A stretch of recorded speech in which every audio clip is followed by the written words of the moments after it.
The interstellar spaceship Avalon can be seen traveling through space, headed to a colonized world called Homestead 2. All of its quarters are empty, the vessel is on autopilot. The 258 crew members as well as the 5,000 passengers are in hibernation.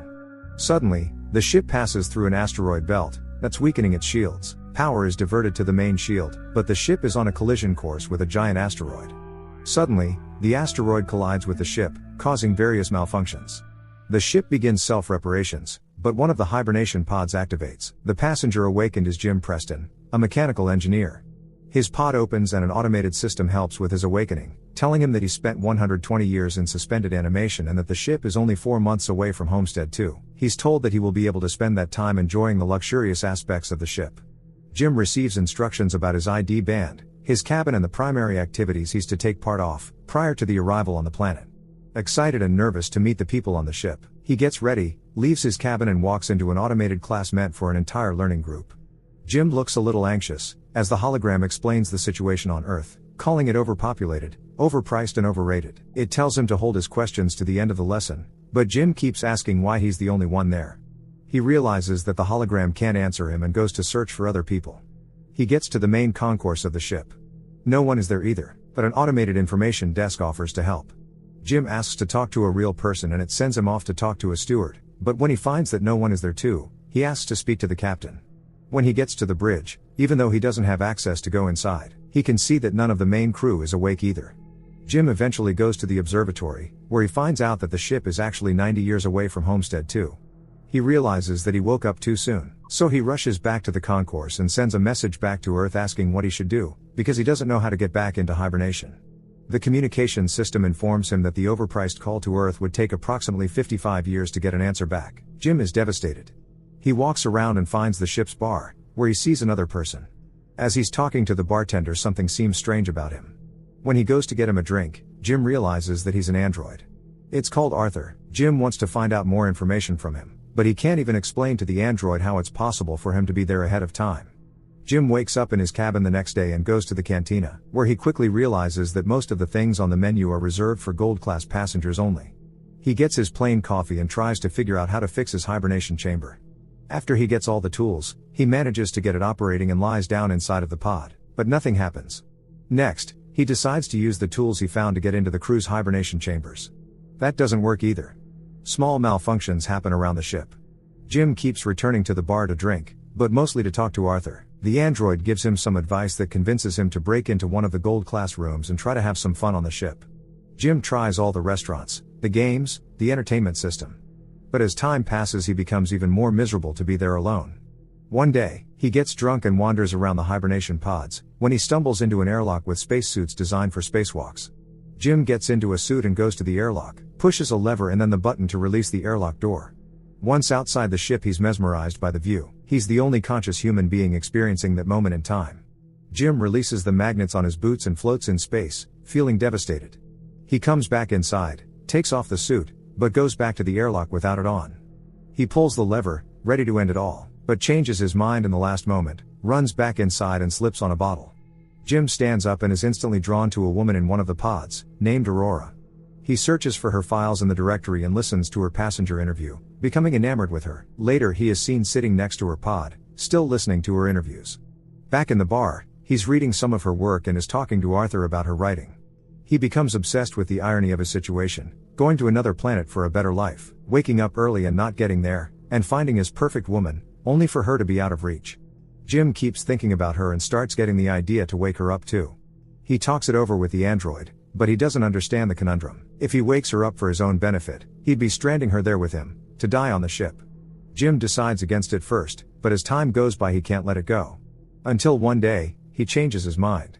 He goes to her pod and manages to activate it. As she's waking up and going through the same process as he did, he hides and goes back to his room. A little bit later he goes to the main concourse, hoping to find her. And there she is, just as confused as he was a year ago. Jim tells her they're the only ones awake and takes her to the observatory. Then he tells her that he can't get to neither the crew, nor the main commands of the ship. Aurora freaks out and wants to get back into her pod. When they get to it, Jim explains that there is no special equipment on the ship that can help them get back into hibernation, effectively telling her that they're stranded. They go back at the concourse and he tells her that she should rest, since she just came out of hibernation. She feels sorry for him, having to spend more than a year alone on the ship. Jim goes back to the bar, feeling regretful about what he did. He asks Arthur not to tell Aurora that he was the one that woke her up. The next day, Aurora wakes up. She goes back to the concourse and asks the automated info desk about the hibernation pods. Jim joins her there and they go to get breakfast. As they leave, the info desk has some sort of malfunction. In the cantina, Aurora realizes that Jim has been eating the same breakfast for more than a year and gets him one of the gold class menus. They talk about the possibility to fix the pods, but, unlike Jim, Aurora isn't ready to give up. She searches through the infirmary, then goes through research documents, eventually ending up at the crew's hibernation quarters trying to break the doors open. Jim notices more malfunctions throughout the ship. Some time later, Aurora laments about her life on the Avalon. She writes, jogs around the ship and swims in the pool, becoming more and more aware of her situation. She goes to the cantina to interview Jim, thinking that his story might be interesting. She asks why he immigrated to the colony. Jim answers with slogans from the company first, but then further explains that he hopes that on the new world he could be somebody, he could build a life. Later, they end up in the observatory and Aurora finally shares her reason to be there. Unlike the other passengers on the ship, she has a round-trip ticket. Her idea was to go to Homestead 2, live there for a year and come back to Earth, to become the first journalist that has ever done that, writing the greatest story that ever was. Aurora slowly gives up on finding a way to fix their current predicament and Jim figures out a way to cheer her up. He takes her dancing, to the cinema, and to the basketball court. Lastly, he takes her to the bar to meet Arthur. She relaxes for a bit, until she remembers their situation. Jim is left alone with the android, feeling awful about what he's done to her. The next moment he's seen tinkering with something and in the other Aurora walks into the observatory to find a miniature of the Chrysler building he made for her. Some time later, they go on a date at the bar. They have dinner and share stories about their lives. She tells him that her father died when she was a teenager. After the dinner, Jim takes Aurora to the airlock and they get into the spacesuits. They go out for a spacewalk together. Jim finally has someone to share that magnificent experience with. Jim switches off the magnets on their boots and they float together in space. They come back inside and immediately kiss, retreat to his cabin and sleep together. Soon after, they start living like a couple. Aurora moves into his cabin and writes about her life on the ship. They jog together, eat together, sleep together. Jim explores the ship further and finds the hydroponics bay. He brings Aurora flowers. One day the ship passes by a red giant and they go to the observatory to see it. It's Aurora's birthday, so later that night they celebrate it in one of the many restaurants on the ship and then the bar. Jim goes to the washroom and prepares the ring he made for Aurora, while she stays in the bar chatting with Arthur. The android tells Aurora that Jim woke her up intentionally, unaware that he was still to keep that a secret. Suddenly, Jim comes back and she confronts him in absolute disbelief. She runs away furious and panicked. Jim comes back to his cabin to find all her things gone. He runs into her in the cantina the next day, but the moment he speaks, she runs away. Aurora is desperate. One night she goes over to Jim's cabin, punching and kicking him, wanting to kill him. Talking to her over the comm because she keeps avoiding him. Jim tries to apologize and explain his actions to her. He tells her he fell in love with her, but Aurora doesn't care. She can't forgive him for taking her life. One night, as Jim is in his cabin, another malfunction happens. The ship faces a critical error and the main command shuts down. Later, he walks into the elevator and it malfunctions. Aurora walks into the main concourse and sees that Jim has planted a tree there. Then, she goes to the cantina, where the food dispensary is also malfunctioning. Suddenly, both of them hear the voice of the deck chief over the comms, asking who planted the tree. They both run into the concourse and see Gus Mancuso standing in front of Jim's tree. They introduce themselves and tell the chief about the situation. He doesn't understand how 3 pods could fail. Mancuso takes them to the bridge and he discovers that there is something wrong with the ship, but the information on the systems has to be checked manually. When they leave the bridge, a robot almost falls on their heads and the two of them tell Mancuso that malfunctions have been happening all over the ship more frequently. He says that shouldn't happen, as he shows them how to collect the data. Mancuso checks on the pods. When Jim joins him there, he's figured out what happened with Aurora's pod. The deck chief finds what Jim did to be terrible. Later, he's at the bridge checking the collected data, when Aurora joins him. They talk about what happened with her pod, but he tells her that he can't do anything about it. Jim walks in with the 16th broken robot. Mancuso feels the hibernation sickness, so he goes to rest, but as he walks out, he coughs out blood.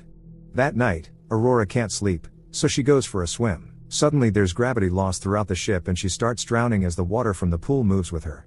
The gravity drive resets and she barely makes it out alive. They both run into each other going to find Mancuso. The 3 of them are back at the bridge, slowly discovering what has been going on with the ship. Mancuso figures out that something happened 2 years ago, taking out a major system. They need to find and fix what has caused the failure, because the entire ship is trying to pick up the slack. If they don't fix it, the entire vessel will be stranded. They go to find the problem, but Mancuso faints, so Jim and Aurora take him to the infirmary. He's dying and there are no treatments that can stop it or prolong the time he has left. Some time later, the three of them meet in the observatory and Mancuso gives Jim his ID bracelet, tells them to fix the ship and immediately perishes. Suddenly, the lights change to an alarming red and the ship starts shaking. Jim tells Aurora that he needs her help and they run toward engineering, but there's another failure in the gravity drive and immediately another one that afflicts Arthur as well. Jim deactivates him. They finally arrive in engineering and start looking for the problem. They find it in the power plant and as they open the hatch, Aurora gets sucked in. The asteroid has caused a breach in the hull in that area. Jim gets sucked in too, but he holds on to the hatch, as it keeps closing on him. Eventually he gets sucked in too, but they quickly manage to seal the breach. Instantly after fixing that problem, Jim realizes that there is more than one breach in the hull. The two of them follow the trajectory of the meteor and find that it has hit the reactor control computer. Jim thinks he can find replacement parts for it. They find the part and change it, but the process of venting the reactor still fails. They do it manually, but it fails again. Jim figures out that he needs to open the vent door from outside of the ship, so they can cool the reactor down. Both of them go to the airlock and as he's getting ready to go out, he gives Aurora Mancuso's bracelet, because he might not come back. She helps him with the suit and as he walks into the airlock she tells him to come back because she can't live on the ship without him. Aurora goes back to the reactor, where the temperature has hit critical heights. A bolt from the reactor propels into her arm, as Jim is getting closer to the vent from the outside and sees the door. The temperature rises in the reactor room, while he is trying to bypass the vent door to open it. He soon realizes that he'll have to manually hold the door open so the reactor can vent and he tells Aurora. She doesn't like the plan, but he goes ahead with it and tells her to vent the reactor. She doesn't want him to die and they argue, but he tells her that they have to save the other people and she vents the reactor. The process is successful, but the fumes from the reactor push Jim away and break his tether. The pressure in his suit is dropping too. He tells Aurora what happened and she moves as fast as she can to get to another suit and bring him in. He apologizes to her again. She puts on a suit and flies out to get him, but her tether is too short. She's pulled back, but suddenly grabs onto his tether and manages to pull him in. Aurora drags Jim into the infirmary, only to find out that he's already dead. She uses Mancuso's bracelet to override the medical protocols and to resuscitate him. The medical pod does the work automatically and revives Jim. Aurora forgives him. Later, Aurora fixes Arthur and they give Mancuso a proper space burial. Jim takes her to the infirmary and tells her that he's found a way to use the medical pod as a hibernation one. He tells her to get inside the pod and ride out the rest of the journey in there. But, as is later revealed, she declines and decides to stay with him on the ship. Jim finally proposes to her and they live out their lives on the ship. 88 years later, the Avalon arrives on Homestead 2. The crew wakes up and finds the ship in a very unexpected state.